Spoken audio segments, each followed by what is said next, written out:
everyone from the farms of Delaware. It's the Talkin' Yu-Gi-Oh! Show. I'm your host, Dylan from Yu-Gi-Oh! Everything. I hope you guys are having a wonderful, wonderful week. It is crazy to think that we are in the middle, or almost in the middle, of October.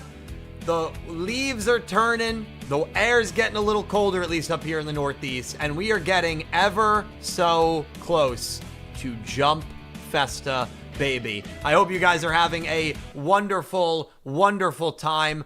We've got a great show for you tonight. I'm going to be joined by Calibro. I am going to be joined by Dak, two awesome guys. We're going to bring them in a little bit. And we are going to be debuting a new segment, the Hot Take Phase, where a bunch of you guys in the Discord, and actually a couple of you guys over the phone, a few of you guys left some voicemails, called in to the show or wrote in the Discord. I'm going to be letting you know whether the takes are hot, whether they're mild, or whether they are freezing cold, and we'll be discussing your hot takes, your opinions on the various Yu-Gi-Oh! Anime. And of course, you can't forget about the Pulse of the Community. It's a segment that so many people love, so many people that aren't named Dylan from Yu-Gi-Oh! Everything look forward to every 2 weeks. It is basically a segment where most of the comments, of course, are picked out by my co-hosts and are read to me. Usually not the kindest comments, but we'll see. We'll see what the Pulse has in store a little later on. And always a very eventful segment. But you know, before we get to all that good stuff, I kind of want to talk about an arc that I recently watched. I'm doing a watch-along currently of Yu-Gi-Oh! Duel Monsters, subbed. We're going to be doing it for all of the shows, about 10 episodes a week. And we just finished the Virtual World arc.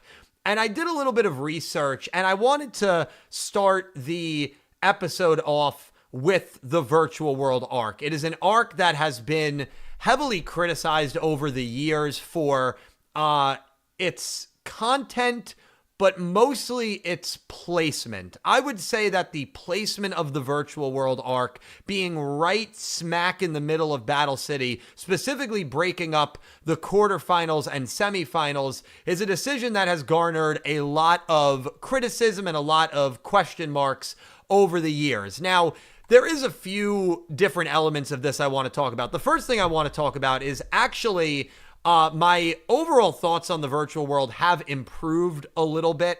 My opinions on the Big Five have not, outside of like one or two of them. I think the Big Five are very generic CEO cronies that have similar backstories that I really just don't give a crap about, frankly. But my opinion has greatly gone up on Noah Kaiba, and my opinion has greatly gone up on the end of the Virtual World arc. The Virtual World, of course, is about 21 episodes, I believe. And all in all, the quality of the arc is not as bad as I remember. However, the placement is certainly something that has left me and a lot of people scratching our heads. Why couldn't they wait until after Battle City? Why couldn't they just not do filler? And I decided to look a little bit deeper into the problem. I wanted to see where they were in the manga, where Kazuki Takahashi was in the manga when we got to the Virtual World arc.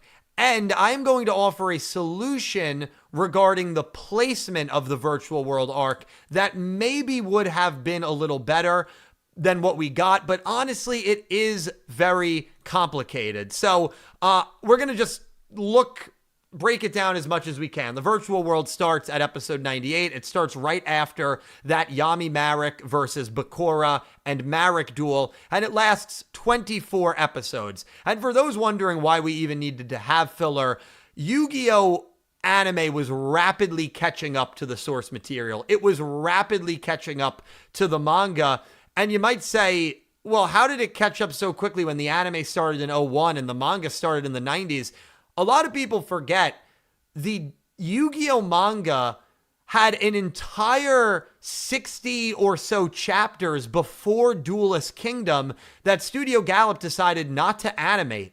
If you've ever watched Season 0, Death T, the Yami Bakura Game World arc, all of the stuff we got in Season 0, which is like 30 episodes worth of content, Studio Gallop said, nah, we're not going to do it. We're going to start at Duelist Kingdom. So already, even though the Yu-Gi-Oh! DM anime started way after the manga, there was already like a lot of episodes and manga source material that they didn't cover, and so they just skipped ahead, and that caused a little bit of an acceleration when looking at the anime versus the manga.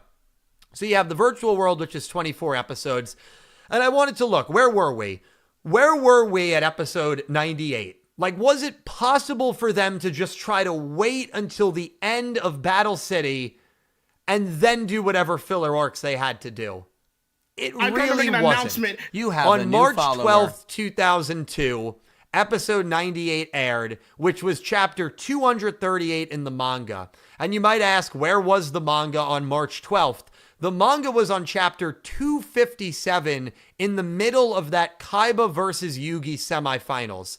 So in other words, when the virtual world arc starts, Kaiba and Yugi, their duel in Battle City, their long slog, is still being written by Kazuki Takahashi. And if you say an episode is worth maybe 2 to 3 chapters of a manga, the anime at this point was only 10 episodes behind the manga. Like, it would have caught up to it before the manga Battle City story had a chance to end.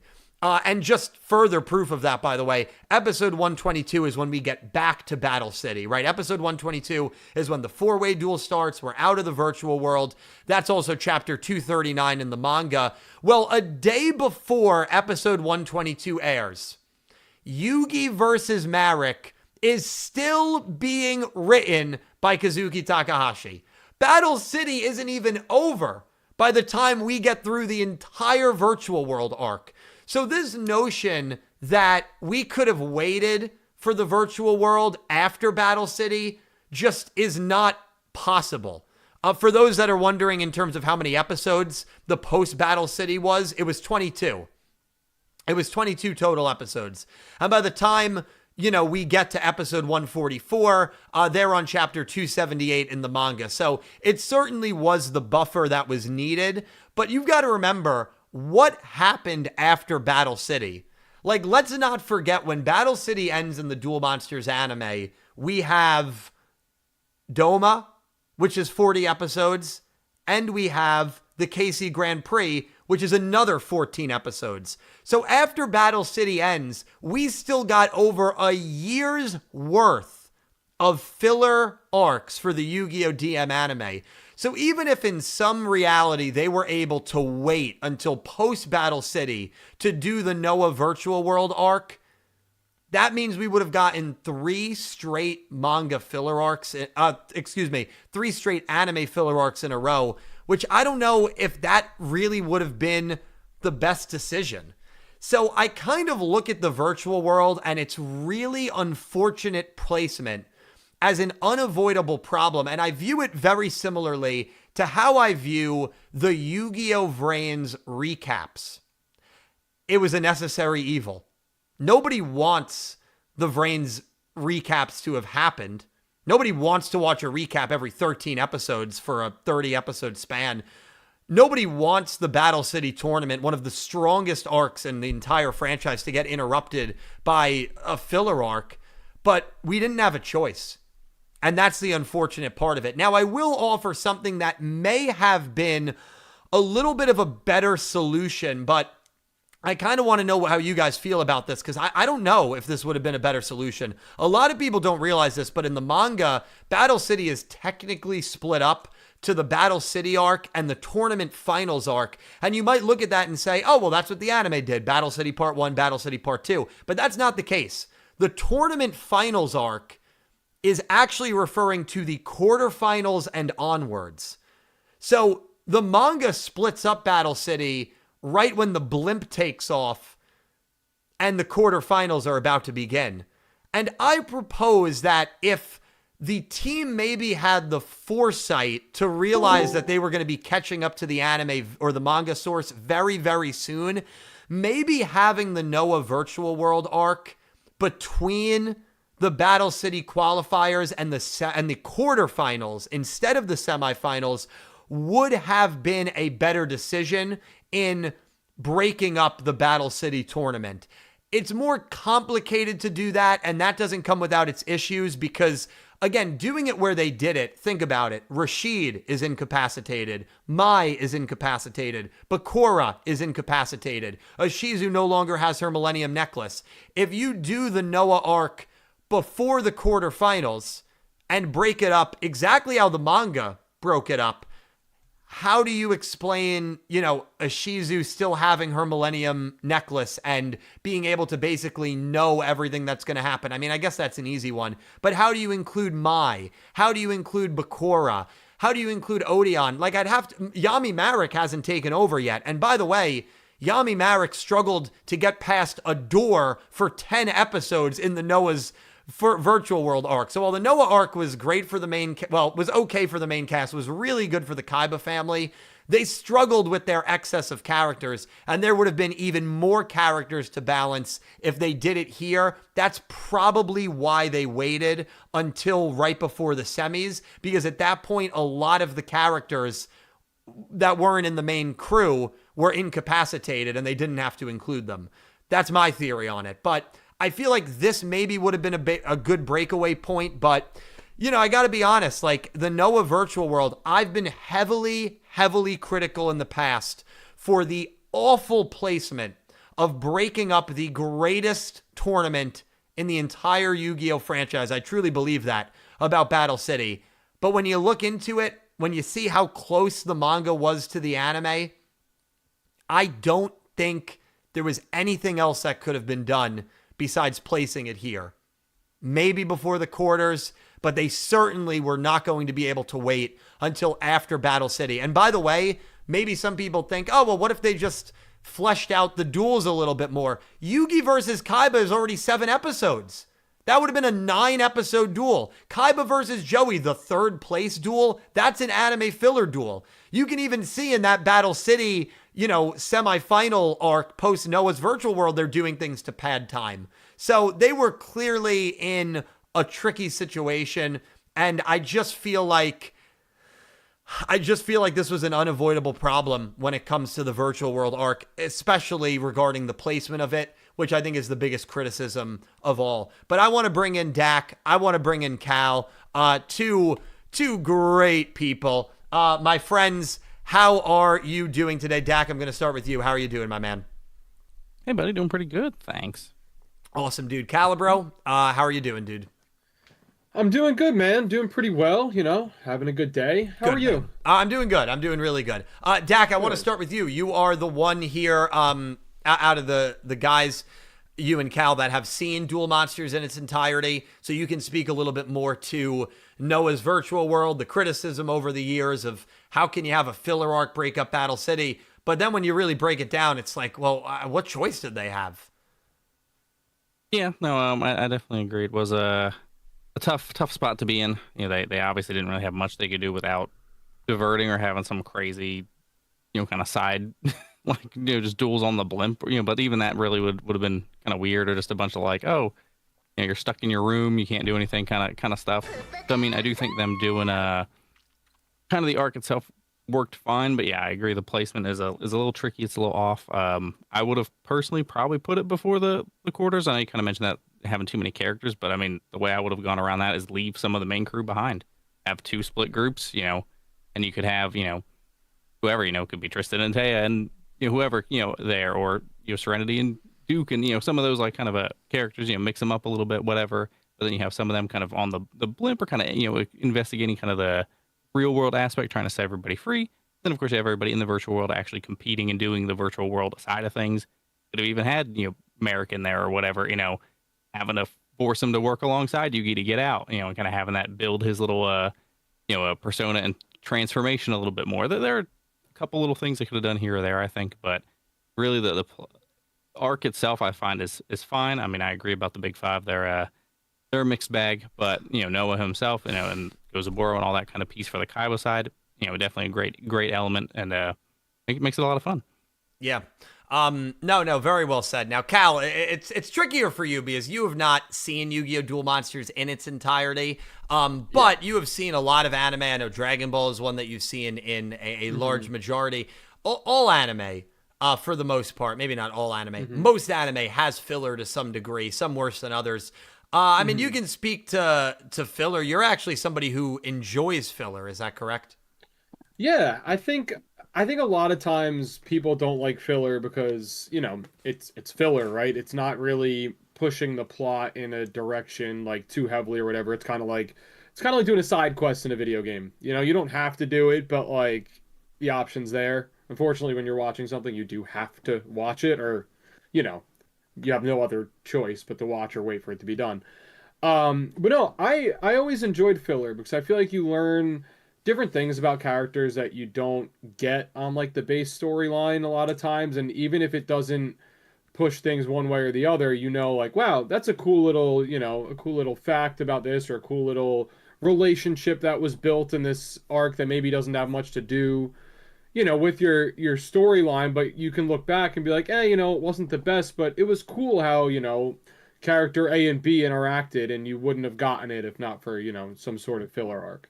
Sure, yeah. And another thing I want to say regarding, because I've also seen this take. Oh man, I would have rather them take some time off of television, let the manga catch up.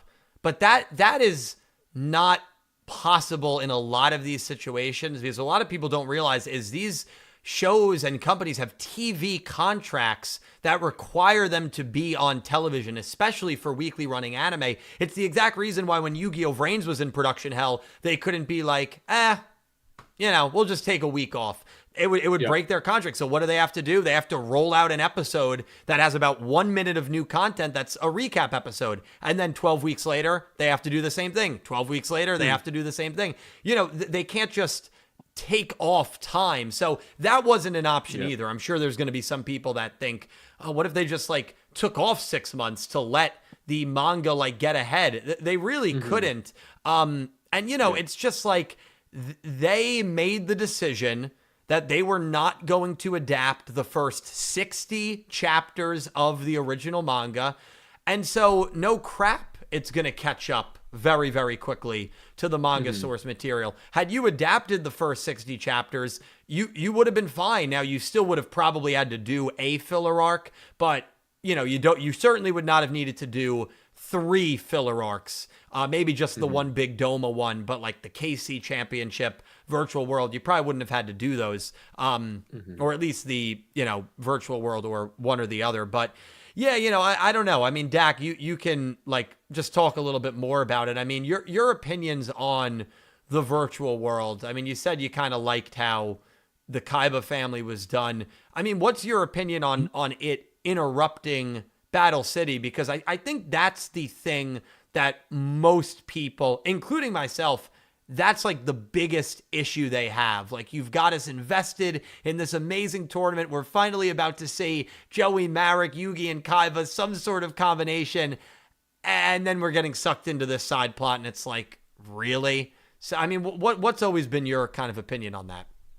No, definitely the placement's kind of the worst piece of it. Like I said, that's where, I mean, and like I said, I know you did the kind of the breakdown, and you're kind of, they're really between a rock and a hard place. There wasn't really anywhere else that they could realistically or, put it. That unfortunately just kind of had to, kind of go with what they could. So they, kind of finish up, the round they're on, go ahead and, get a nice little detour before, trying to get people hyped for the finals. But at the same time, I mean, you're getting sucked into these arcs. You have these big, amazing duels coming up that you're just excited about. And then you're kind of like, oh, these schlubs are back. Oh, cool. There's a little kid. Great. And you're kind of like lost in this, this like little side thing. And I mean, sure, you can enjoy it, but it's like, cool new dual abilities. Great. That's fun. But then, you're just at a loss waiting for, months, longer even, really to kind of get back to, where you want to be with the story. It was, and, I mean, it was 5.5 months. Great, but five and a half exactly. months, almost half a year in the Virtual World. Mhm. And if it didn't interject a different arc, I think that'd be the issue. So I actually, I made the whole proposal of maybe having it before the quarters. I don't know if honestly that would have solved it. I really don't. I think either way, they were going to have to like interrupt this arc, and they probably realized it. And like, while the arc was going on, because I have to imagine if they had the foresight to realize it early, maybe they would have done it pre-Battle City, because you had the Big Five involved in that weird arc with Duelist Kingdom and Battle City. You know, you had Dungeon Dice Monsters in that. That would have been a good space for it, but I just don't think they maybe realized how quickly they were actually going to catch up to the manga. Oh yeah, well, I mean, more than likely that's that's the culprit, is they just caught up a lot quicker than they anticipated, and at the same time, I mean, there's not really a good spot to just kind of insert an entire arc, really, even with taking those kind of pieces out, and unless you're finishing an arc, there isn't really a spot anywhere to just naturally slide something in and make it fit comfortably.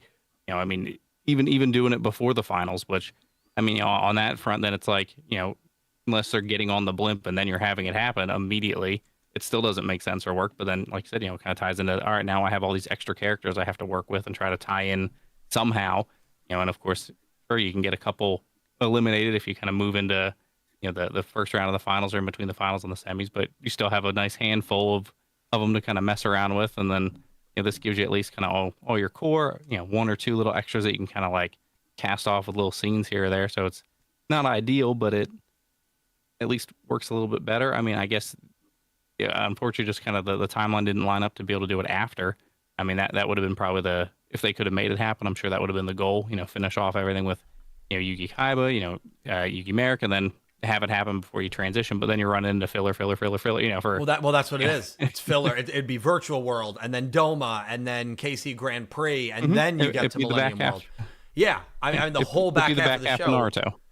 Right, sure. I know Naruto's got crazy stretches of filler. Yeah. Oh, the original had pretty much the back, with the exception of like the last episode itself, and it had like 220 something episodes, I think, but like the last stretch of like 70 to 100 plus episodes was all just filler. There might have been like little manga moments split in there, but basically it was all just straight filler. Yeah. Because it's just so popular that they just were like, keep making it, keep going. So yeah. Like, okay. Yeah, I know. Well, and that's the thing. You also say, the TV contract doesn't let you go off the air, but like Yu-Gi-Oh back then was white hot. Like they would have much rather done a filler arc, just like a show like Naruto did, instead of just going off the air. Like that's how you lose momentum. You don't want to do that as a show and with the product. But yeah, man, great talking about the virtual world. Want to thank all of you guys for being here. We've got a great show for you tonight. Obviously, Pulse of the Community a little later on, and we are reading hot takes, which is very exciting. And write it down. Put it in your phone if you want. The Talking Yu-Gi-Oh phone number is in our pinned comment, 302-364-0894. Unfortunately, we're not going to probably ever do a situation where we take live calls from random people because it's just too risky with the troll potential there. However, if you want to call, leave a voicemail with a hot take, you're more than welcome to. We are already set for tonight. But yeah, please give it a call. And yeah, it's you do not need to give your username if you don't want to. If you do, that's totally fine. Also, I will be doing some editing. So I know sometimes people are nervous about maybe like stuttering or tripping over words. I will be, in good faith, audio editing everything to make it flow very, very smooth. So if that's something you're self-conscious about, I got you. You're going to be totally fine. But that's totally an option, because if you just want to write comments, you're absolutely fair to just write comments as well. But yeah, really, really cool. It feels like we're reaching official radio show status, right, boys? With the phone number being established. Yeah. Oh yeah. It's a nice little feature, Absolutely. Yeah. Very cool. It's special for you. Well, I can tell it's got the Delaware area code. So yeah, I that was good. That was good. Do we have any donation super chats before we get into the hot take phase? Yeah, I got a super chat over here. We got a $50 super chat from Natalie Cybertips. Natalie, and I can tell you what, Natalie will actually be one of the featured voicemail people that we got tonight. She did call in, first ever call in. Natalie, thank you so much for the extremely generous donation. Please read the message, Cal. The message reads, Dylan, say 6-7. Cal, would you like to do the motion?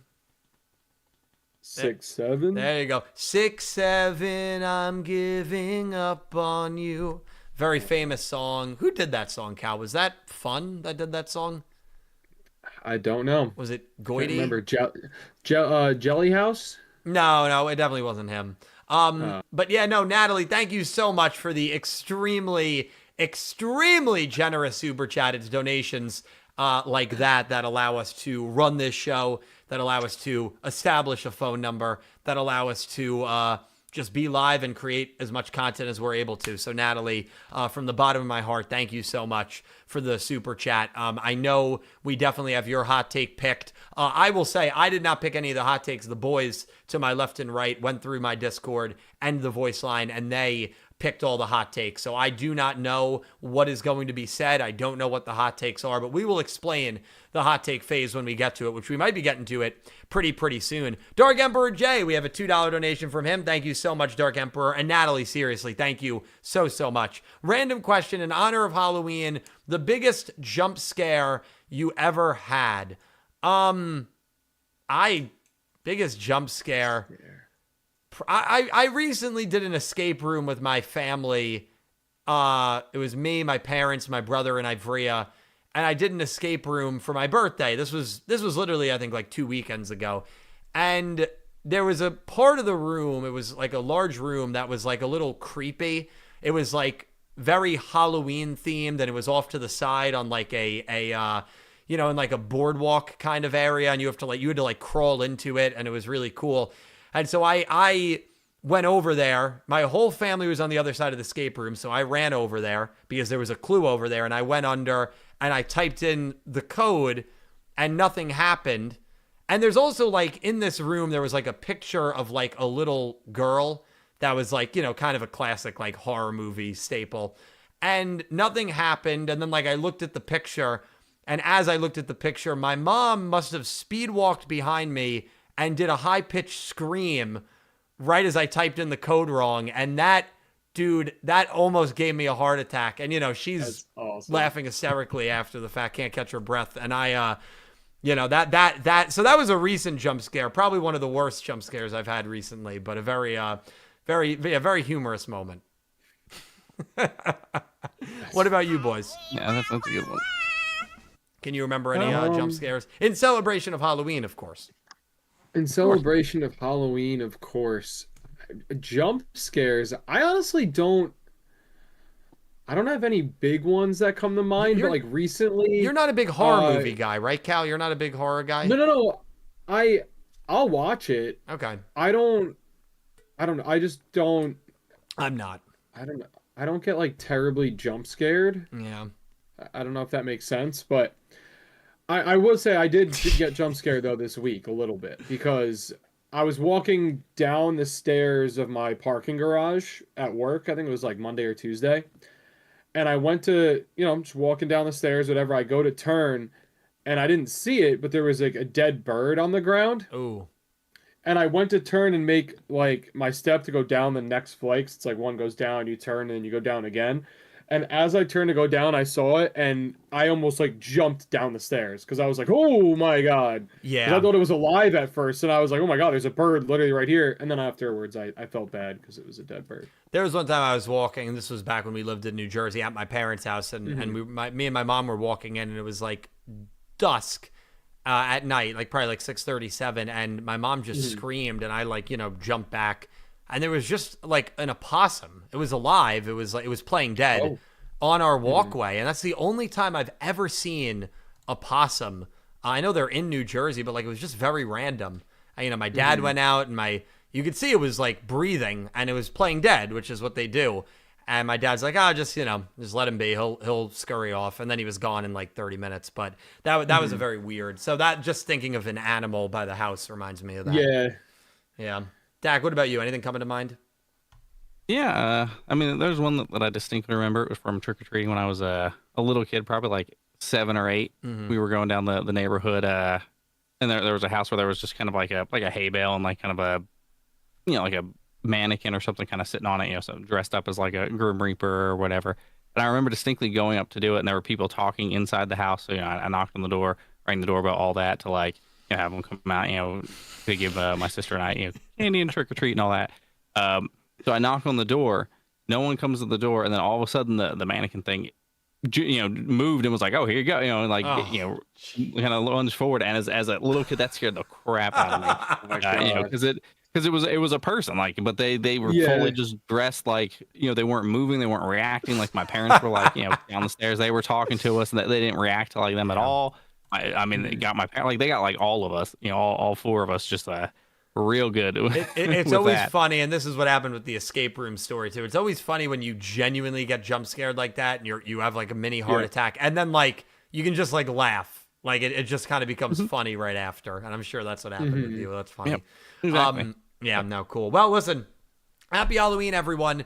If we have one more donation, we'll read it. We'll do another donation break between hot take phase and the pulse of the community. We might not have one. Do we have one? Yeah, I got one more for you. Oh, perfect. Pick Rick has been a member at Slifer Red for 42 months. Woo! Thank you, Pick. And Pick Rick said, Gozaburo Kaiba did nothing wrong. Well, that's crazy. I mean, if that's your hot take, that is an on fire hot take. I mean, that's just an incorrect take. If I'm gonna be honest, we can all have opinions, but that is a crazy take. So Pick Rick. I think that's actually a perfect message to lead into the next segment, the brand new segment here on the Talking Yu-Gi-Oh show, the hot take phase. We got hot takes from a bunch of people in the community. We are going to be showing them on screen. Some we are going to be playing the audio of, and I am going to let you know if I think they are hot, mild, or freezing cold. And I will also let you know if I think they are, if I agree with the opinion or don't. Different than buy, sell, hold, of course, because buy, sell, hold was more a game where it's these theories. These are opinions on shows, characters, whatnot. And so, ladies and gentlemen, I think it is ready to begin the hot take phase. We got the hot take-o-meter down at the bottom. That is how I will be rating how hot, muy caliente, or how cold I think your takes are. A little Spanish there. Cal, you impressed with that, man? I'm not going to lie to you. I mouthed to myself when you said if they're hot, and I mouthed to myself, muy caliente, and said it like in my head. So it was really funny when you just yelled that right now. That's exactly what I was thinking. Love that. So good work out of you. All right. Well, first of all, I want to thank Natalie again with the insane donation. Thank you so much, Natalie. All right, my friend, where are we starting? Cal, what is the first take that we got? All right, so the first one here, it's got two takes on it, but I'm going to read you the one that I think is hotter. And that one is the hot take: a faithful adaptation of the original manga made nowadays would be canceled before finishing. Wow. Dude, I think that is a hot take. I think that is, first of all, there's so many people that want there to be exactly this product. But to say if we got this product, which is a faithful adaptation of the original manga, and that it would do so poorly that it would be canceled before it finished, that is a crazy hot take. I don't think that I can agree with that. But it is interesting, right? Sometimes people clamor for something over and over and over and over. This is something that people have clamored for a very long time, a faithful one-to-one adaptation of the original Yu-Gi-Oh manga. Would people actually watch it? Would people actually support it? To say that it would do so poorly that it would be canceled before finishing, that is a step too far for me. I can't agree with that, but you know what? Overall, that is absolutely a hot take. Absolutely. That is a hot take. I mean, muy caliente. I mean, Dak, we've seen comments like that all the time, but to say that it would bomb is crazy. Yeah. I've tried to think of that from every angle. If it just was like, oh, canceled because of just the content, but then there's definitely gorier and worse stuff out there, so I can't think it's that. To think from it doing poorly, I mean, I can't imagine it would do that badly. Again, there's much worse that's been out than that. Well, but the thing is, Dak, too, I don't know if you would have your card game Yu-Gi-Oh fans caring about 40 episodes that have nothing to do with the card game. I don't know. From that perspective, I can kind of get where they're coming from.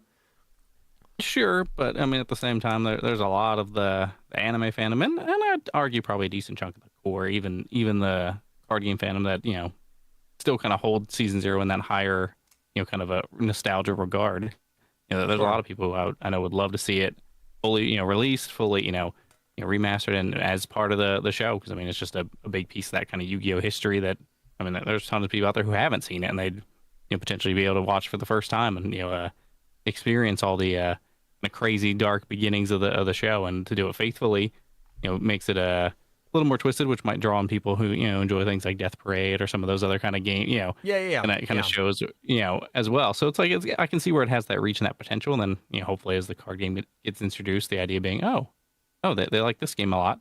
I want to try that game. Kind of draw them in. They only So like I can this see game. some of that mindset too. Yeah. Exactly. No, that's fair. Oh, That's fair. They got one with dice now. Yeah. Right. Oh, well, that's over. Guess they didn't like that one that much. Jeez. Yeah. Well, Dak, what is the first one that you got for me, man?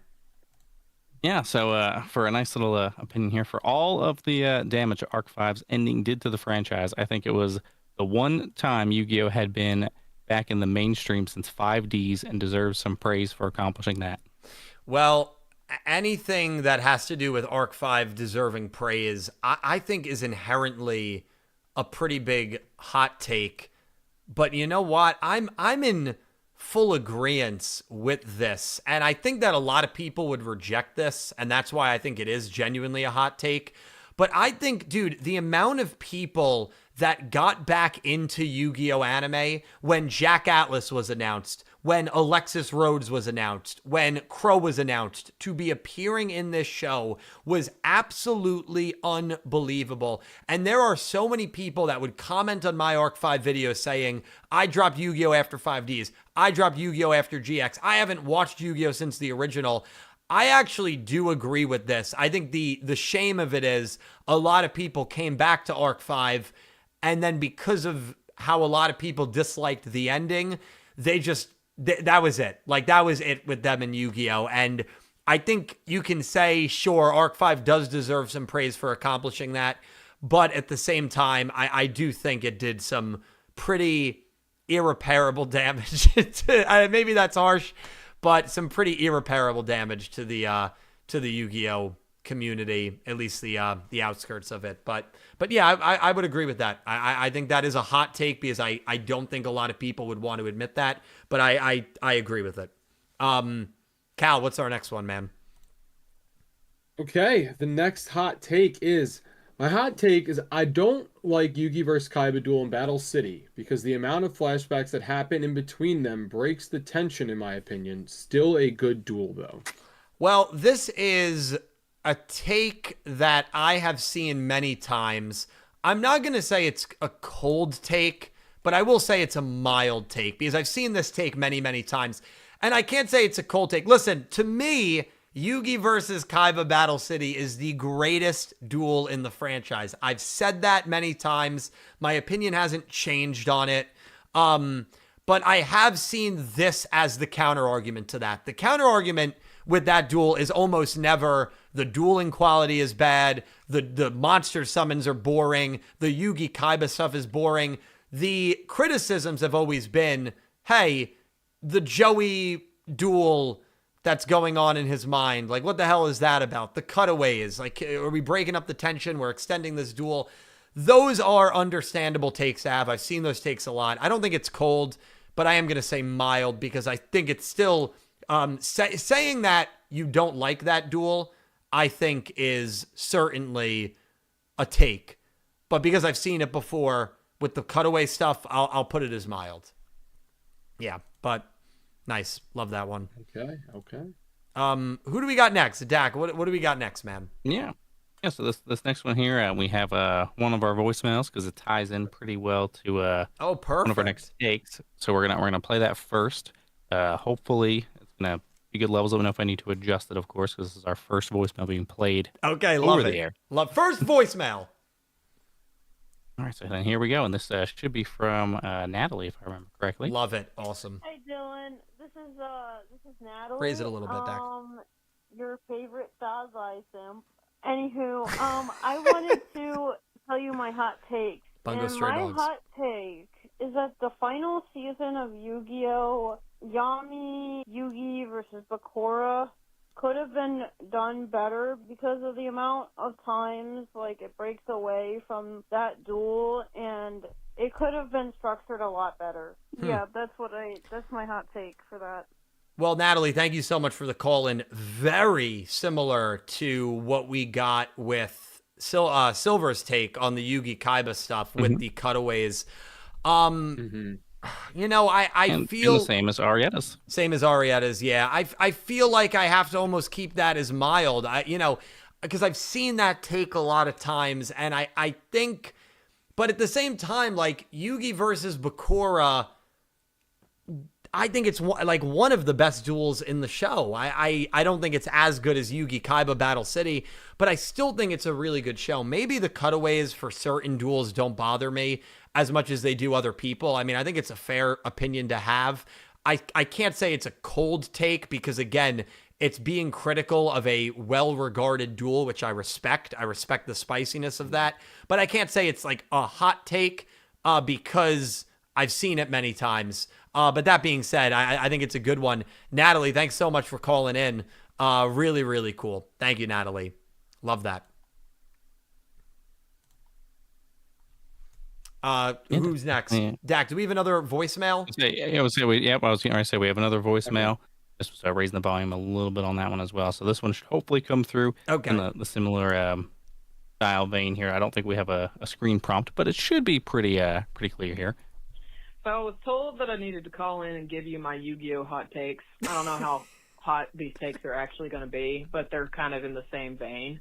The first one being that we should have seen Joey actually dueling the Pharaoh for Battle City to earn his red eyes back, and he should have won. That's just my opinion.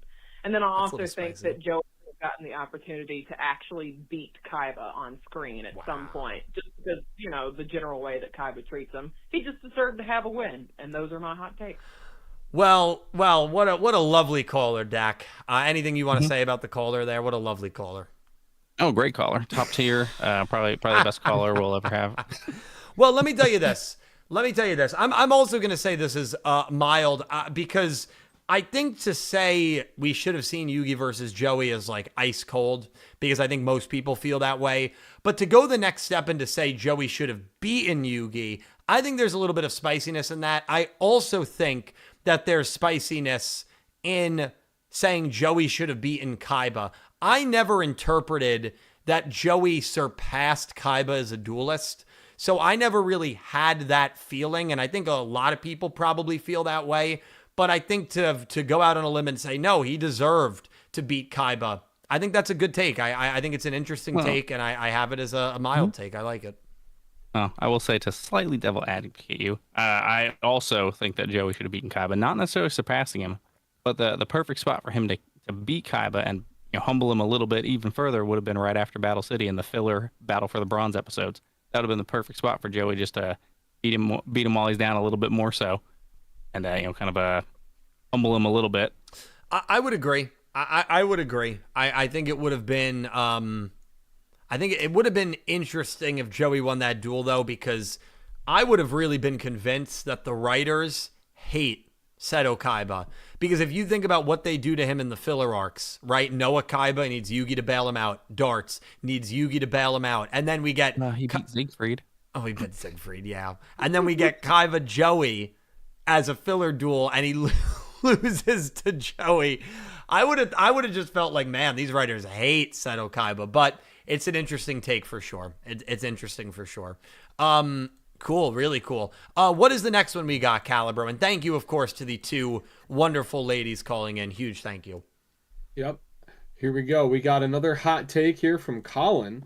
So my hot take, the Rush era Yu-Gi-Oh shows have the most creatively unique duels out of all the shows. From robot duels on the moon in Sevens to the Lug cloning themselves to make a 2v2 duel instead of a 2v1, to the Galaxy Cup 1v3 gauntlet duel, and especially the finale of Go Rush, having a 6-turn duel that actually ended on turn 5 because of the turn jumping that occurred. He also left out Yuga drawing a card that got banned in Seven's Road Magician against Roa. Listen, I think this is a cold take. I think this is our first cold take. I think anybody that's watched the Rush shows should be in agreement with this. I genuinely do. I think, and I gave Yu-Gi-Oh! 7s and Go Rush so much credit during its runtime by saying props to them for continuing to do new things that we have never seen before in the previous 6 adaptations of Yu-Gi-Oh! DM through Vrains. That's hard to do. There's not many duels I can look at in Arc 5 and Vrains and say, wow, we've never seen that before. That is hard to do. So honestly, maybe this is a hot take if you're someone who hates Rush, but if you watched Sevens and Go Rush, which I have, I think it's a cold take. I'm in full agreement with this. I think they did insanely unique duels and creative things, and I loved the show for that reason. So yeah, love the take there, Colin. I'm in full agreement, but I think for the people that watched it, it's a cold take. Yeah. Dak, we got another one. Baby. Yeah. I've got another one here for you, and that is going to be a hot take that the GX reboot is hot garbage, and we should get a Yu-Gi-Oh 9. Okay. Well, I mean, we're staying in the freezer. We're staying in the freezer because this is also an ice cold take. First of all, we should get a Yu-Gi-Oh 9, of course. I imagine that Mark here meant GX remaster because we have not gotten a GX reboot. I can count on one hand the amount of people that to this day keep up with the GX remaster that I know of. One person. The amount of times I stream a week, 4 or 5 times a week, and the amount of times people come in and say, oh, did you see episode 30 of the GX remaster? It's never happened in any of my streams. Nobody cares about the GX disaster. It's absolutely hot garbage. And, you know, the fact that these shots in the remaster is like cropping away headshots of characters and monsters, and you've already had animators come out and say, at least with DM, that like, yeah, not really a big fan of how they remastered it. The whole thing's a disaster. It's a disaster, dude. So, ice cold take, and another take that I 100% agree with. 100% agree with. Cal, what do we got? We got one more for that Cal and Dak are going to be reading. Cal, what do we got? I think Dak has the next one. Oh, Dak, you do it, man. Sorry. Yeah. I think I was saying, trying to skip me here. I didn't do anything with that take, but no. So this next take here is my hot take: is that Manjome in the anime is way better than the manga.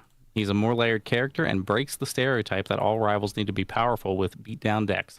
He goes against that trope and shows that even the weakest of cards can be useful if a duelist fully understands them. Plus, his whole arc on season 1 is one of the best moments on the anime as well. I got to tell you, I think this is a hot take. I think this is a hot take. Not that I disagree with this take, but I think if you polled a majority of people would say they prefer manga Chaz over anime Chaz. But if you like, I mean, I think they're correct. I think they're correct in saying they break the stereotype and the trope that most Yu-Gi-Oh! Rivals are. Manjome is certainly a very unique rival, and I think you have to have an enjoyment for that type of character. I thought he was such a badass in the manga. Like, I thought he was like more than your kind of generic rival in the manga. Like, I thought he was just such a cool freaking badass. But you know what? There were a lot of things that he did in the anime that were different, that were unique. It was an interesting route they went with this character. I liked him a lot by the end of the show in season 4, you know, when he duels Edo and defeats Edo. And that goofiness is something that a lot of people love about anime Chaz. But to say that anime Chaz is way better than manga Chaz, definitely a hot take. So love that. Love that. And that is, of course, that came in from Kuroy, which, by the way, that is a huge #1 Chaz fan, I will say, in the world. I have no problem making that claim. Thank you, Kuroy, for writing that in. Yeah, back to the hotness. All right, what is our last hot take here, Cal? All right, last hot take here. We have the hot take. Even by some miracle, if season 4 of GX got dubbed, it wouldn't be any good because they could probably cut a lot of stuff. I'm going to say mild. I'm leaning towards cold, but I'm going to say mild, and I'll explain why. I think I'll say mild because this is something that when you talk about what people have clamored for years, one of the things people have clamored for so long, of course, is a manga adaptation for DM. Another thing on the English side is the season 4 of GX getting dubbed, but I think that comes with a caveat. I think a lot of people know that if GX season 4 got dubbed, that season would be changed and censored to hell. The only reason I'll say wouldn't be any good is because there is a little bit of subjectiveness in there. I think there's a lot of people that view GX almost as a comedy show, and the GX dub, I should say, as an abridged take. If you treat the official Yu-Gi-Oh! GX dub as an abridged take on the GX anime, it's actually quite enjoyable, in my opinion. Of course, you know, whether that's a good thing or not remains to be seen. But I think there's people that know that it would be censored, but still want it because they enjoy the goofiness of the GX dub. So that's why I'll say mild. It's something that, by the way, I've talked to people over at Konami. It's something that will never happen unless something major changes. But yeah, cool. Hot take phase. Love it, boys. Very, very fun. First time we're doing that segment. Muy caliente. We had a couple of hots. We had a couple of milds, couple of colds. Definitely. If you guys want to comment down below your hot takes, please do. Yeah, thank you guys so much for watching. I'm turning that into a video, so that's why I said that. We're not going off yet. And also, if you want to call the number, we do have a phone number. You know, we're done with the segment for today, but it's certainly something, Dak, that we might use down the road. Is that correct? Mm-hmm. Yeah. We use it for this, probably some other things. So always keep an eye out. You know, save it. Who knows? Cool. Of those takes, boys, which ones did you think was one that stood out to you? Let's see. I guess in what context of stood out? You can say stood out like you fully agreed with, or stood out because you couldn't believe. You were just shocked. Well, yeah. As someone who's only watched The Rush and Vrains, I had to agree with Colin. I think the Rush era one, duels are much more creative. Well, especially just comparing it to Vrains. I mean, well, imagine just comparing it to the beginning of Vrains, where it's 3 years of Link summoning, and then Yeah, no, it was brutal. What about you, Dak? I definitely agreed with that one. The season 4 dub of GX1 did get me. I did get the fact of saying that it wouldn't be any good because of it. It definitely is what I think caught my eye, because I mean, even with the craziness and the silliness, like you said, with the dubbing kind of of GX feeling a little bit more like an abridged. I mean, it's still fun. Like, it's still a fun show. Like, I don't consider pretty much any piece of Yu-Gi-Oh bad. Yeah. So to say that it wouldn't be any good implies obviously that it would be bad. And that's why I gave it mild. That. Yeah, that's why I gave it mild. But yeah. I think, Dak, I think also this day and age, if they dubbed season 4, I think looking to see what got censored and changed would be part of the appeal almost of that season getting dubbed, right? Like, that would interest me as a viewer. Yeah, definitely. Yeah, exactly. And I mean, with it, honestly, I mean, even back then, like when watching it for the first time, there wasn't a ton of stuff that I could see them really fully cutting. I mean, sure, there are bits, obviously, like the O'Brien stuff would probably get tweaked a little bit, because obviously that's pretty dark. And, his face, Sartorius's sister, she's the one who, there was like that whole kind of explosion kind of thing. Like those kind of pieces, sure, I could see like, maybe getting tweaked a little bit or left a little more ambiguous with what actually kind of happened. But I mean, to sit there and say like, there's going to be massive change. A lot of it, you didn't really see people die. Sure, they lost the duel and they kind of fell into darkness. But I mean, that's been a common anime thing for years. People just kind of, I've fallen into darkness, I'm becoming, despair. They might change it to where it's not like full on depression, like it kind of implies. But beyond that, I can't really see a huge like shift in the story. Elements. I could still see them making it work. And even back then. So I mean, that's the part that made it really kind of stick out for me. I think is that they could have done it, and obviously 5D's kind of touched on some of those similar types of topics with some of their stuff, and even that made it through a little bit in the anime there. So it's just kind of interesting to see like that comparison and that kind of thought. Yeah, no, very well said. Yeah, fun hot take phase. In the future, of course, we want to do this segment for like specific shows. I think it would be fun to do a GX one, a 5Ds one, for all the shows. And I think that's something, of course, we will tackle. As it goes on, it can just be one of the random segments that pops up on the Talking Yu-Gi-Oh show. Boys, I don't know if we have another donation or super chat. If we don't, we'll move to the polls. I got one super chat over here for you. Perfect. Thank you. All right, Cal. we got $5 Australian from Electra Kevin. Thank you, Kevin. Appreciate you, man. Thank you so much. And Kevin said, Digimon, Beyblade, and of course Pokemon. All these big toy anime are getting either a new arc, season, or series this month. Yu-Gi-Oh! Is getting left behind. R.I.P. Yeah. I mean, Yu-Gi-Oh! Is getting left behind. Team APS uploaded a video a couple weeks ago. We are living in late stage Yu-Gi-Oh! And there was another video uploaded by, I can't remember who, that already has like 100,000 views in 3 days. And it was not a positive video on Yu-Gi-Oh! It kind of had to do with the fallout from YCS Anaheim. I'm tired. The Yu-Gi-Oh! TCG has problems. Joshua Schmidt, 2 days ago, 112,000 views. By the way, that video is outpacing The Chronicles in terms of views on YouTube.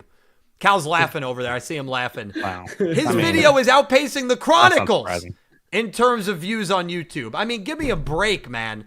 It's and by the way, that's a very negative thing on The Chronicles. It has nothing to do with him. But you're starting to see big Yu-Gi-Oh! TCG players and content creators talking almost like it's end of days for the Yu-Gi-Oh! Card game. And again, I don't think it is. But it's certainly like, our monologue 2 weeks ago was like, Yu-Gi-Oh's in a really weird place right now. You talk about the anime, you talk about Master Duel, Duel Links, YCS Anaheim, the fallout that happened there. I'm not the best person to talk about it, but there's plenty of videos on that.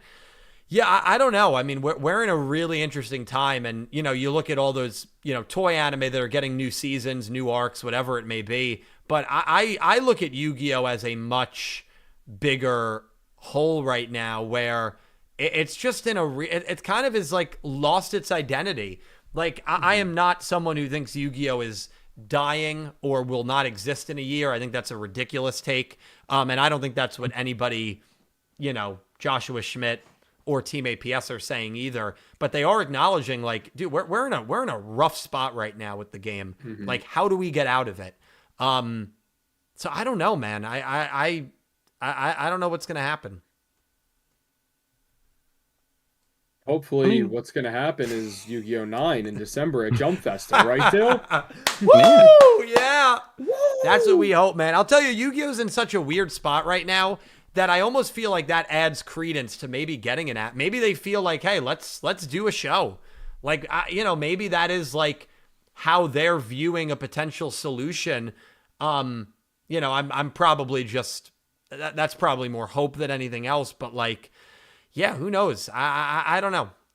It's the franchise definitely, the IP definitely needs like an injection of adrenaline right in the ass, and hopefully that happens for the card game, for Master Duel, for Duel Links, and of course, especially for the animated content. By the way, hold on. I want to look at something else because I saw this, and I think Electra Kevin had mentioned Digimon. I think Digimon just got a new opening. Yeah, Digimon just got a new opening. I don't know if this is going to render in or not. 4 days ago, 405,000 views. The new opening of Digimon has already surpassed in 4 days more than half of the Chronicles episodes. Oh, yeah. What are we doing? Man? I mean, and don't tell me Digimon is more popular than Yu-Gi-Oh! Like, they're in the same tier. Come on. We're not comparing Jujutsu Kaisen's new opening. I'd argue Digimon fans might be a little bit hungrier than Yu-Gi-Oh! Fans. Sure. But I mean, that would be my only. I think that, and that's a fair takeaway. I think that's a fair takeaway. but they're certainly in the same ballpark in terms of how many fans they have. Who knows? Maybe it's just a banger. I haven't listened to it yet. Maybe it's just great and everybody's listening to it. It could be a banger. It's the new K-pop Demon Hunter song, and it it's gonna take over the world. Oh yeah. Yeah. Who knows? I think we just got one more. We'll read it and then we'll go to the polls. Sounds good, brother. Beautiful. We got 10 more Australian dollars from Electric Kevin. Thank you so much, Kevin. Thank you so much, man. Kevin said, we've never had more than 5 openings in a Pokemon series before. Not only are we getting a 6th tomorrow, but we're confirmed to be getting a 7th one at the end of the month. Pretty awesome. Yeah, what was that show that did like a new opening for each episode? Was that Chainsaw Man that did that? Where I remember somebody had said like, oh yeah, Chainsaw Man's 8th opening is great. And I was like, that show started 3 months ago, 8th opening. And then someone was like, oh, they do openings all the time. Something, man, I wish Yu-Gi-Oh would do. Really cool that Pokemon is doing that. But yeah, getting a 6th opening tomorrow and then a 7th one at the end of the month is insane. That is absolutely insane. So really cool. No, I mean, I know, well, I don't know. You're the only person that told me that the new Pokemon or the last Pokemon arc was not very good. So hopefully the arcs coming up are good. But yeah, man, like, you know, even Yu-Gi-Oh with, this just annoys me, dude. Even Yu-Gi-Oh with the opening, like, think about how amazing it was. 5Ds, 5 openings. Arc 5, 6 openings. Zexal, 6 openings. Vrains, 3 openings. 7s, 2 openings. Go Rush, 2 openings. I mean, even, you know, stuff like that. Like, can we get back to having a new opening every 6 months? Is that too much to ask for? And it's not too much to ask for because they did it at some point. They did it at some point. It is now. They did it at some point. That's why they don't even give the dub lyrics. Vrain 7s and Go Rush had 3 openings. Vrain 7s and Go Rush had a combined 8 openings. They had 2 more openings than Zexal and Arc 5 individually had. Yeah, it's tough. It's tough. But you know what? I'm happy for Pokemon fans. I am happy. I mean, I'm jealous, obviously, but I'm happy. Kevin, thank you so much for the super chat. And yeah, hopefully the openings are good. And hopefully the content of the season is good. Because I know you weren't a big fan of the last season, or arc. But thank you, Kevin. I appreciate you. Dill, before we hop over, can I read you one more? Yeah, please. Oh my God, yes, please. Wow. Jeez. We got $50 super chat from XSlayer64. Thank you so much, X. That is insanely generous of you. Thank you so much, X-Slayer. Thank you, man. Thank you, X. X said, hey, fellas, how's everyone's day going? Mine's going well. Mine's going great. Yeah, thank you so much, dude. Thank you. Wow. Since Rebecca and Noah have line on decks that aren't related to them, what deck from the IRL game should fit for the Doma characters that don't have their decks printed? Darts fit completely to Mermail Atlantea. Mermail Atlantea is a great pick. What a great question, X-Slayer. Thank you so much for the $50 super chat. So for those that don't know, Rebecca has like interaction with Primite. Noah has interaction with Shinobird, like decks that were not utilized by obviously the characters in the show. So Darts, Raphael, and Imelda, because I think Mermail is a wonderful pick for Darts. Let me think. And of course, if you boys want to chip in, you absolutely can with your opinion. Valen, I'm thinking like a physical fighting. My mind immediately went to like Six Samurai, but I don't, that's kind of more like Swords thing. I'm trying to think of a deck where like, I mean, but Battle and Boxer is already an anime deck, and you have to think of I know. That's the one that immediately came to my mind too. That's the only other fighting one that immediately comes. Yeah, I know. I'm trying to think of like a fighting archetype, and then Raphael. There's no like karate or a martial arts. Not really. really. Have a Karate Men deck. They could make it a Karate Men archetype. Not a Karate Men deck. Please. I mean, come on, we're giving him little D. No, I'm really trying to think. I think maybe Six Samurai for some reason kind of comes to mind with Valen, and then the fighting style, but like it has to be like fists. So I don't know. Send you the correct. And then darts. I mean, Guardian is what he plays. I'm trying to think of like something. Not darts. I'm sorry, Raphael. I'm trying to think of something. Yeah, he plays for him. Guardian. Yeah. Damn, these hypotheticals are they're always so good, but they're always so tough. Imelda, I could see playing like some sort of zombie deck, you know, kind of referencing like the death and destruction that was around him when he was younger. And he just kind of like gives me those vibes. I'm trying to think Can of you throw like summon Skull into that deck? well, yeah, but that's more like anime, and that's not really like an archetype. I mean, I could see with Imelda maybe.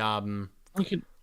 I was gonna say Skull Servants, but I don't know if that that might be too like goofy. Imelda's what's his face? The I'm blanking on his. I can picture him. Alistair, the one Alistair. Alistair, yes, thank you. Yeah, red hair. Yeah. Yeah. I mean, honestly, doesn't he? He uses a couple like Gundam-esque cards, doesn't he? Kind He of like does. He based off uses his brother's mecha. eyes. Yeah, he uses. So I mean, mecha. maybe Machine. like the BES line, like the Oh. BES like core, like those kind of ship. Yeah, kind of, yeah, I like that. cards. Or what about Cosmo? Yeah. Honestly, Cosmo could work too there. Yeah, I can see that the ships. Yeah. That's probably more than maybe. Honestly, I was thinking of his backstory with the undead, and that's kind of. Alan could maybe do Cristrons. Those are kind of armory.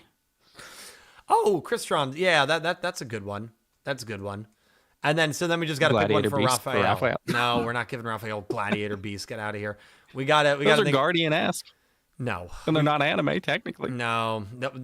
We got to think of one for Raphael. And then we'll move on to the pulse. Great question though, X.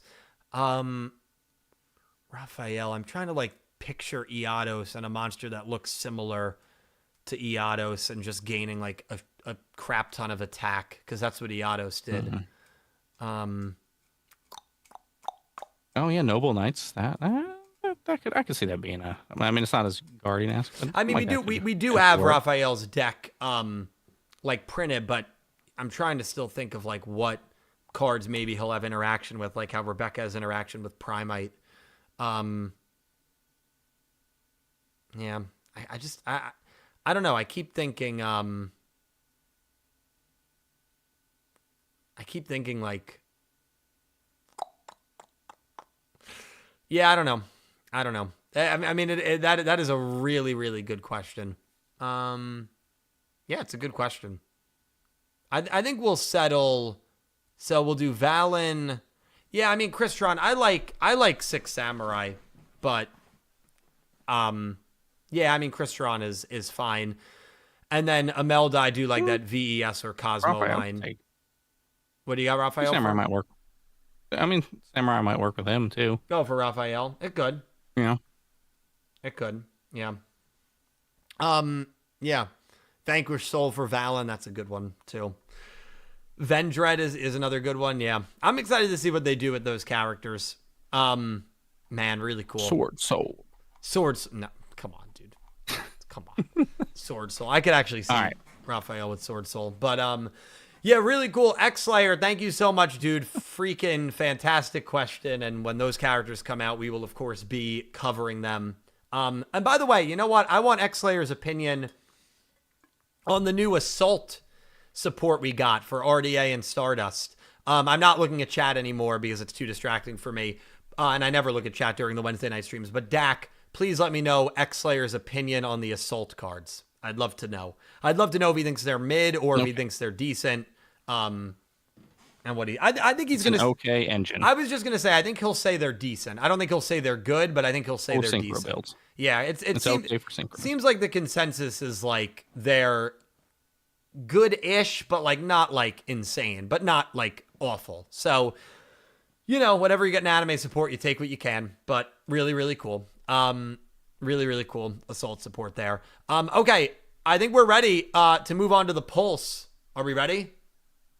Oh, yeah. Yeah. Cal, can you hit us live with your intro? Oh, you want me to do it? I want you to do it live, bro. I want you to do it live. Man.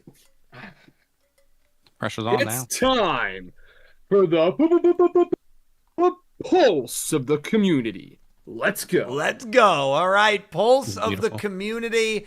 mean comments, or maybe nice comments galore. We'll see what the boys have picked out. Calibro, you said we're starting with a twofer here. So what are we starting with here, comment-wise? And before we begin, I do once again want to thank all of you guys for watching, listening into the Talking Yu-Gi-Oh! Show here. Huge thank you to everybody who's donated. Huge thank you specifically as well. X-Slayer and Natalie with massive donations. Thank you both so much. Cal Breezy, what do we got? Do you want me to read them back to back, or do you want me to do one? No, one at a time. One at a time. All right.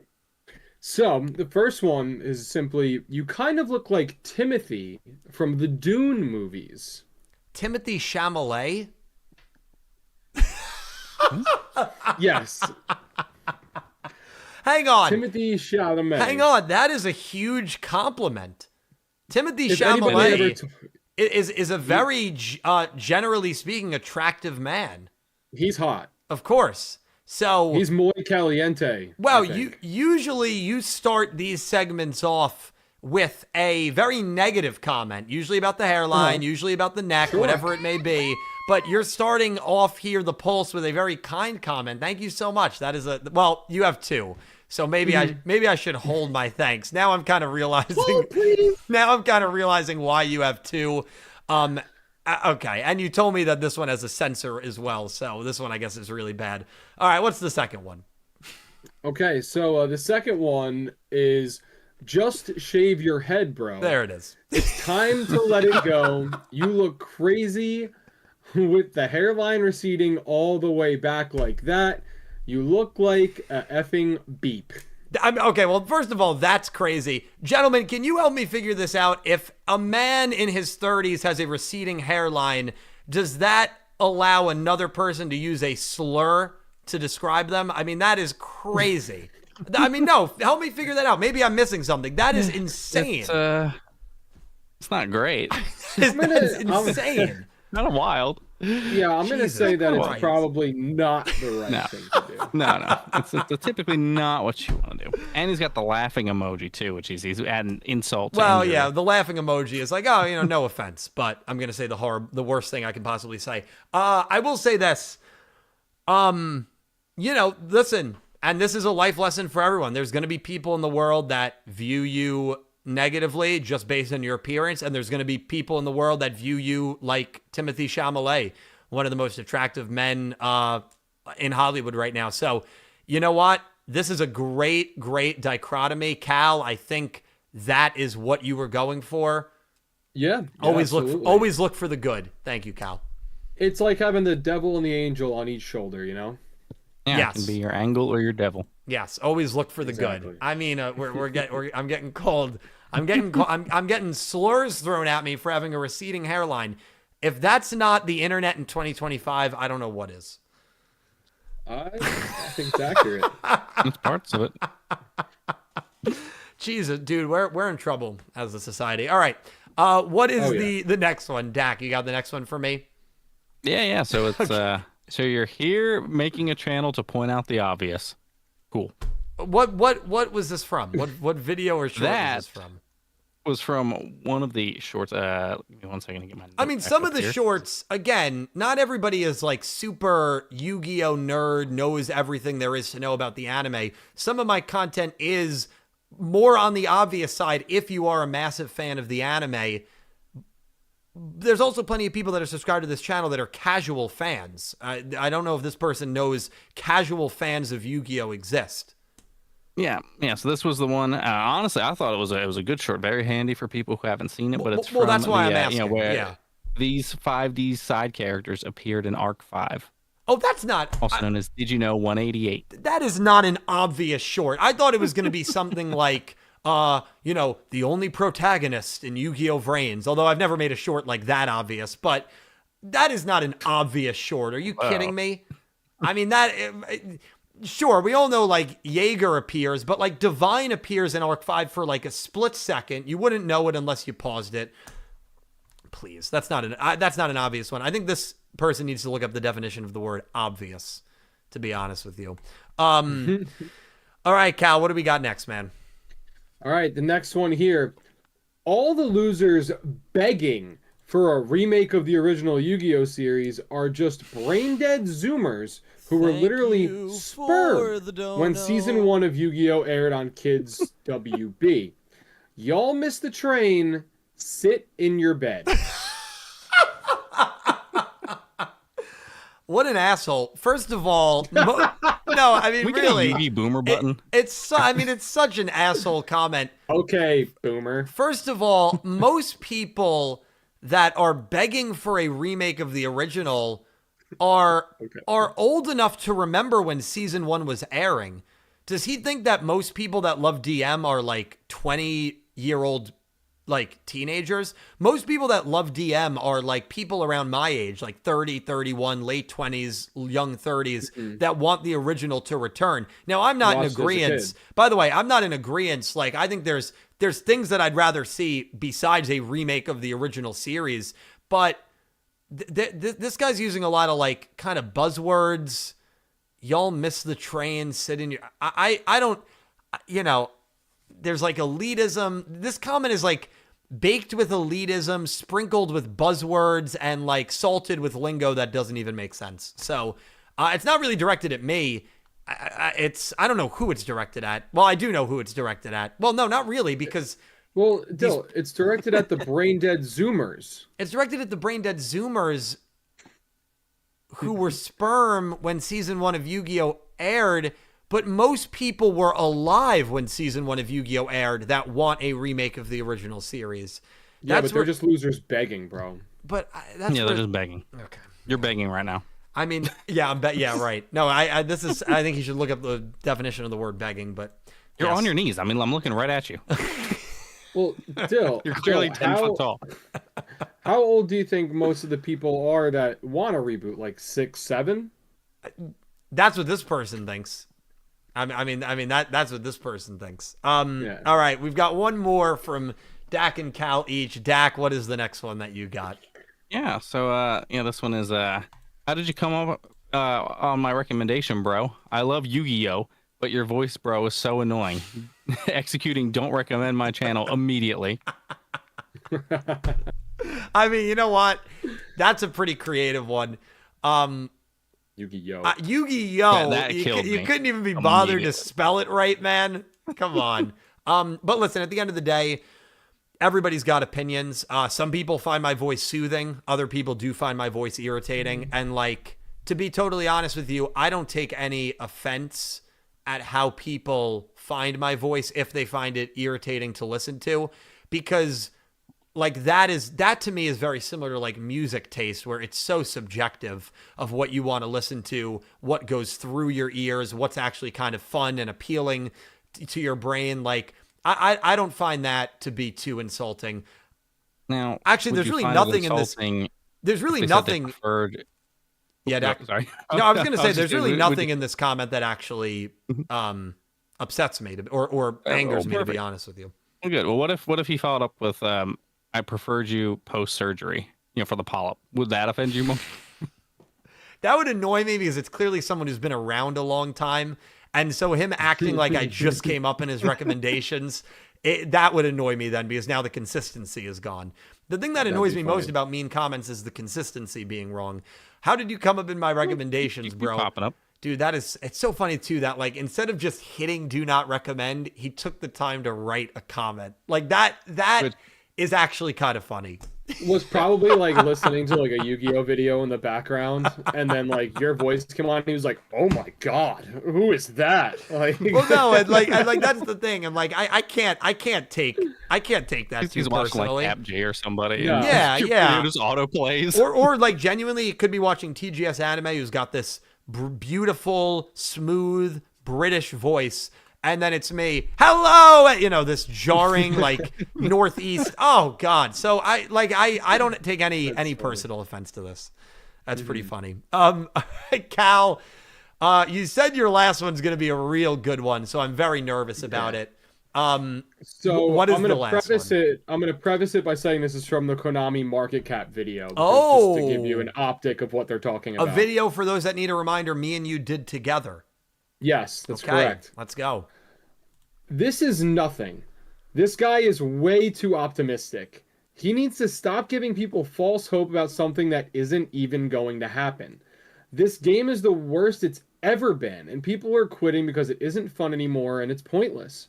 We're not going to wait 3 more months for a chance of an announcement at a Jump Fiesta because it's pointless and no one gives a damn.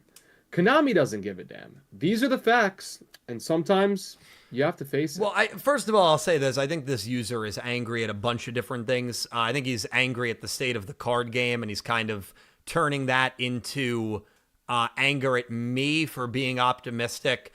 Listen, these comments really do annoy me. I am never going to apologize for being optimistic about something that could absolutely happen until they come out and say there will never be another Yu-Gi-Oh anime. If you say it's a 0% possibility, you're a complete fool. It's as simple as that. Now, that's to say we might not get one for a while, but there's always going to be hope unless they come out and say, yeah, it's not going to happen.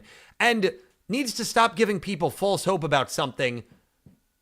Calibro, at what point in that video did me or you ever say, this means we are getting another Yu-Gi-Oh anime sooner rather than later? I can tell you for a fact, we never said anything like that.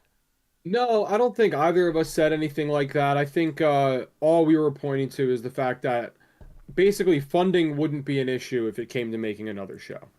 That was Because exactly of how it. well the market Yeah. cap is and how well the company is doing. Right. And if they want to continue doing well and promote their products, obviously an anime is a good way to do that. And they have the funding to back that kind of project, whether it be backing an animation studio like Konami Animation, which I think would be a few years down the line, or, paying another studio to use their IP and make a show. Yeah, and it's also funny to me, this guy talks about using his time valuably. We're not going to wait 3 more months just for a chance of an announcement, and that's totally fine, but that clearly means, I'm going to use my time valuably. You feel like it's a good use of time to watch a video that you're not really interested in, scroll down to the comment section, type a mini, type honestly a full-length paragraph about just nonsense that's not really true. I'm never, listen, the people that try to kill hope, once you've lost hope, man, what else is there to live for? Just generally speaking, I think it is so dangerous to try to kill people's hope and optimism. And it's one thing to believe I don't really think we're going to get something else, but then to claim that as fact, is just crazy. But listen, it's not going to, these people, by the way, I get comments like this all the time. People, also another thing that's really scary, listening and reading comprehension, really concerning. Really concerning to me. For Jump Fiesta? Well, again, I'll give them the benefit of the doubt there because maybe it's a typo, and I try not to rip on typos too much. But talking about things with a positive tinge. You would think that I made a video saying this is why we are 100% getting another anime. But that's not at all what I've done since Yu-Gi-Oh's come to an end. So, you get comments like this all the time. But anyway, for people watching that want to be hopeful, that want to believe, that want to be optimistic, man. There's nothing wrong with it. Yeah, and I think just to your point, right? This guy's basically just saying that his opinion's a fact and your opinion is not true. Right. Right. You saying there's a chance, if they have the funding and it points positively, speaking to even the last time we did a video where they said they were working on rebooting the Yu-Gi-Oh IP. There's things that, if you connect the dots, there's a world where a new show is coming out. Sure. Obviously, there's a world where one isn't coming out. But why automatically assume the negative when you can have hope for the positive, right? Yeah, no, I agree. It was a famous philosopher who said, if you're pessimistic, you live the negative event twice if it happens. Once when you're pessimistic about it, the second when it happens. So, that's a quote that has resonated with me for most of my adult life, and that's why I always try to take everything. I'm a Jets fan, for God's sake, from a positive, optimistic angle, And yeah, also, this is nothing. It really is not nothing. It's Konami and tripling their market cap in 2 years. But whatever. This is just, it's a ridiculous comment. But that's a good one. That's a good one. Good pulse.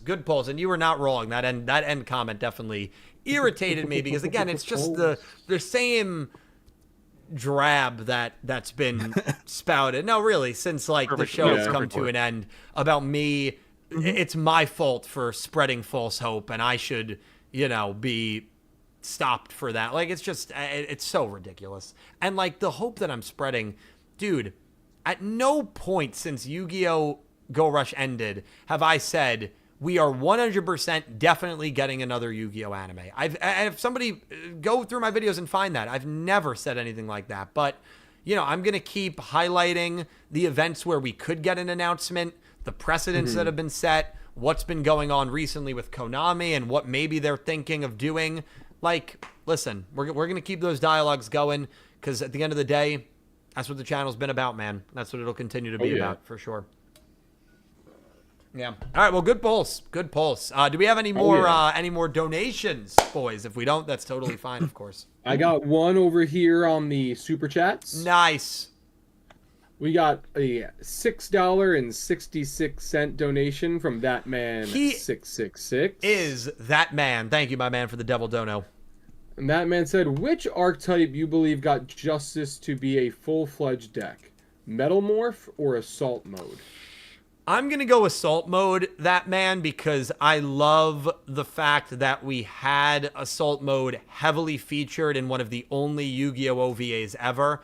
So I think it's just got more of an anime tinge than Metal Morph. Now, yes, Metal Morph does have a little bit of a connection to DM, Bandit Keith, all that stuff. So I'm not denying that Metal Morph does not have an existence in the anime. But to me, my basis is always, well, what anime kind of stuff do I resonate a little bit with more? I resonate more with 5Ds. Obviously, it's no secret that that is my favorite show. I think that is the best Yu-Gi-Oh! Show. So I'm biasly going to pick Assault Mode. I also just think the Assault stuff is cooler, honestly, than Metal Morph. But it's a really, really good question, that man. Really good question. And thank you so much for the super chat. We got one from Dark Emperor J. We got a $2 donation from Dark Emperor. Thank you, Dark. I kind of decided to do another random question. Lately, I've been playing Dark Souls 3. I don't know if I'll finish it when ZA comes out, but I've been getting annoyed by the dog field enemies. So the question, what is the most annoying field enemy you dealt with? In Elden Ring, it was those things that inflicted like madness on you in the DLC in the woods that were like invincible. Yeah. In Bloodborne, they're called blood lanterns that like sing really creepily and they inflict frenzy on you. It's a very similar mechanic as the Elden Ring one. Those are the two that instantly come to mind as the most annoying ones. The dogs in the demon dogs in every Souls game are annoying just because of their speed and how they can just like totally gang up on you. But I mean, you boys have both played those games. What do you think? For Elden Ring, so the ones that give you madness were definitely, very annoying. But there was also those like little like goblin things that were like basically as tall as the grass, and sometimes you wouldn't even see them. I feel like walking by, and they would just come and poke you. And it's not like they would kill you or anything, but like they were just annoying. It was just like swatting away a mosquito over and over and over again, but you don't even see it coming until it hits you. Fair. Anything that comes to mind for you, Dak? Yeah, I mean, definitely those come to mind. Especially those in the just like a lot of those like little ruins and like those temples and stuff that you'd kind of go in, deep underground and whatnot. You'd have those little gargoyles, falling off the ceiling or whatever. Just give me a little stab.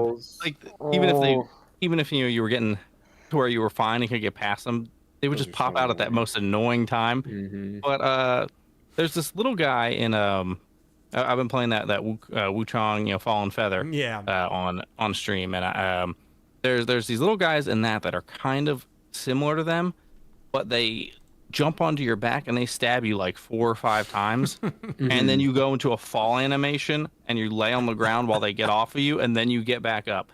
So those are now at the top of my list for annoying, because I don't even care that they jump on me, that they stab you, that they hit you a few times. That's all fine. But the fact that I have to go through this whole animation, I'm held up for like 10 seconds, like waiting to like fall over and get back up while they're just stabbing me to death. Like, just either insta kill me or let me move on. Like, it's so just annoying because when they're ready to go, by the time you get back up, you got quick dodge to get back into it. But it's like it slows everything down. when you come across one of those stupid guys. Yeah, man, I am craving. I'm having a lot of fun with Sonic Cross Worlds, but I cannot wait for another Souls game to come out. Yeah, whether it's You say the you're doing Lies of P, Sekiro soon? Lies Sekiro, maybe I'll play. I guess Wait, when does Duskbloods come out? February. Oh, Yeah. February. Yeah, Okay. so that'll be exciting. Yeah. Yeah, listen, I think we have one more. We have one more, right, from Electric Kevin? Yes. Yes. Thank one you, more Kevin. from Electric Kevin. $5 Australian. Thank you, my And man. Kevin said, "Who do y'all think would win in a duel between Yubel and Z1?" Or is that Zone. It's pronounced Zone, yeah. Yeah. But Caliber's never seen 5Ds, so that's how I pronounced it too before I saw him in 5Ds. Dak, what are you picking? I'll let you pick first. I mean, honestly, well, I'm thinking about it, and we might be different on this. I'm not 100%, but I've got to give it to my girl Yubel. I'm picking Yubel too. I would actually give it to Yubel as well. I think it's close, but I would give it to Yubel. I think Yubel's also the better character, but yeah, man, what a duel that would be. Dude, can we even if they don't give us an actual anime, can't we just get a bunch of OVAs with characters from the show's duel? There's so many mouth-watering matchups, dude, even if it was just for 20 minutes. That would be so freaking fun to watch.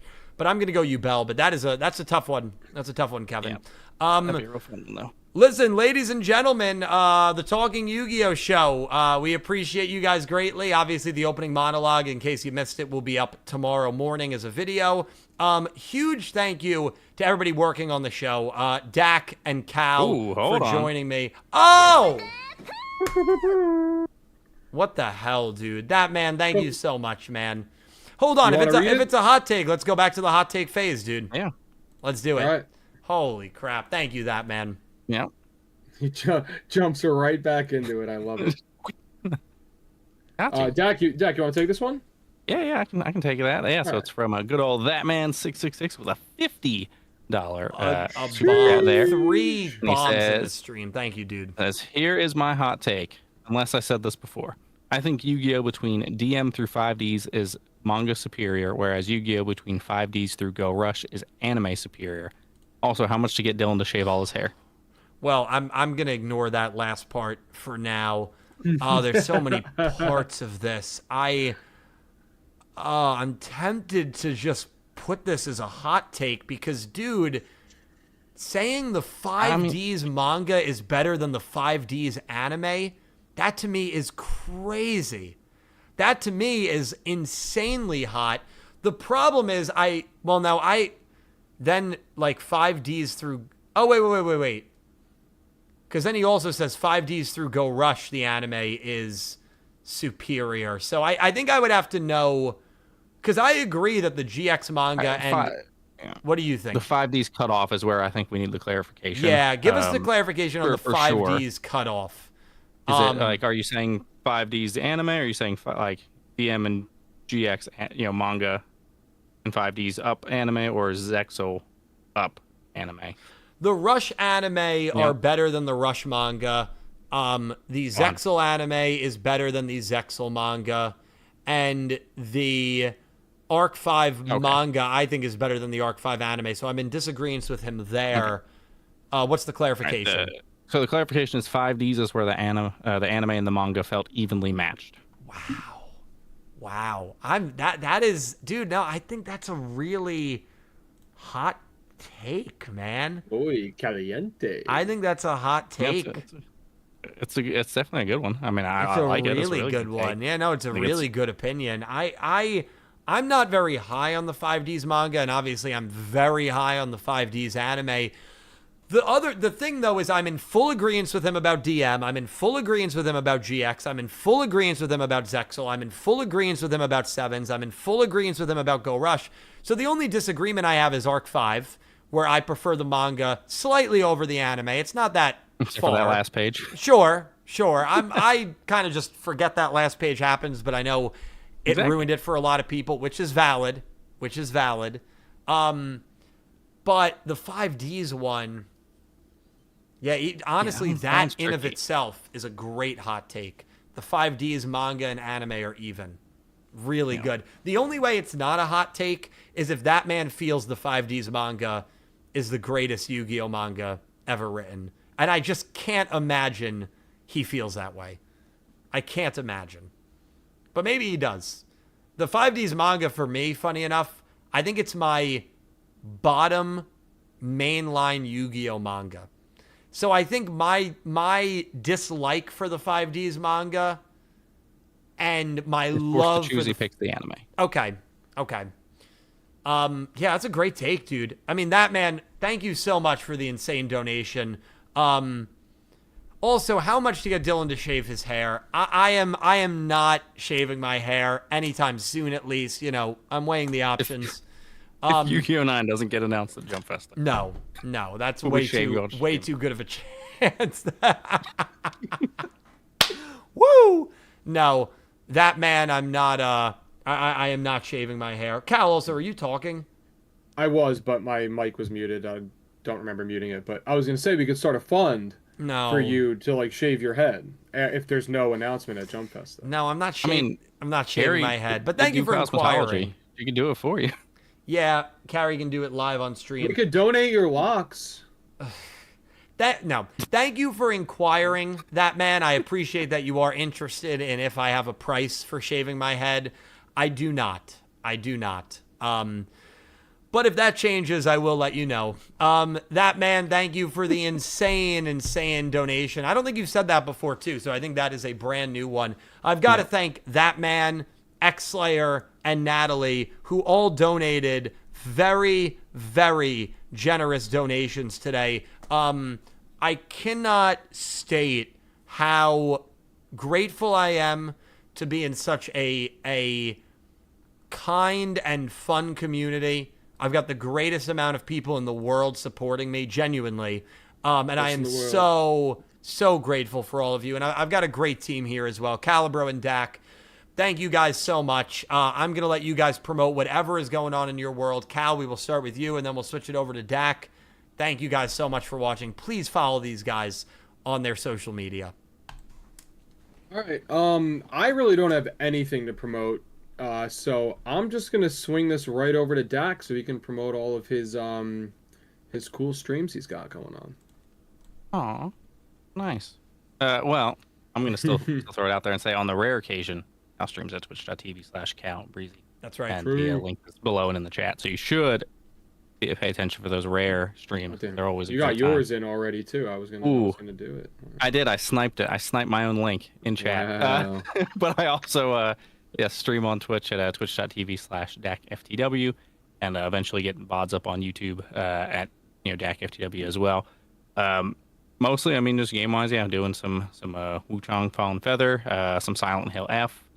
I think we have Pokemon Nuzlocke still going on. I don't remember the last time I played it, honestly, because I've been getting sucked into these games and Kingdom Hearts as we push through to finish our adventure with that. And we're almost on 3. I think we're like one stream away from beating everything up through 3.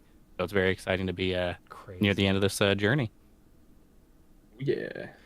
Yeah, no, that is crazy. That is really cool. I want to once again thank Dak and Cal for taking time out of their busy Wednesday to help me with this. I want to thank everybody who makes the Talking Yu-Gi-Oh! Show possible. Huge thank you to that man, X-Slayer, and Natalie. You guys are amazing. And to everybody that donated, super chatted, Electric Kevin, Dark Emperor J, Pick Rick, Natalie. Hopefully I didn't miss anyone. Thank you guys so much for your incredible support. We will be live again tomorrow with some Master Duel and watching Yugi versus Kaiba Battle City. Can't freaking wait. Thank you guys so much. Love you all, and I hope you have an amazing day. Take care, guys. Have a wonderful night. Thank you so much. Thank you, guys. Good night.